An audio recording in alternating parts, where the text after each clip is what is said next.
Во второто коло од првата македонска фудбалска лига, шампионот Шкендија продолжи победничката серија. Вардар и Струга остана максимални, а Бешкими стигна до првата победа по враќањето во елитата.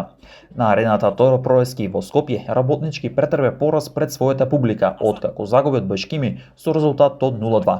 Романтичарите натаму оснуват без постигнат гол во оваа сезона, додека тимот од Куманово го собра целиот плен благодарение на автогол на домашниот тим и погодокот на Мемети. Шкендија со комбиниран состав рутински славеше против повратникот Македонија во Ѓорче Петров со резултат од 1-3, а Деми Крснеки и Тамба беа стрелци за актуелниот шампион кој со 6 бода од првите две кола ја потврдува фаворитската улога. Вардар во Кавадарци славеше против Тикве со 1-2 и остана перфектен. Стругот Тримлум со пресврт го совлада Новоилија Тарсими во гостер со 1-2. Двата тима по две кола имаат максимални 6 бода. Шкупи него одигра својот надпар против Силекс поради проблеми со VAR технологијата која што не е инсталирана и натаму на стадионот во Чаир. Пак Ратовци службено ги добија трите бода со резултат од службени 0-3. Колото се комплетира денес со дуел од двострумица меѓу Брер и Пелистер.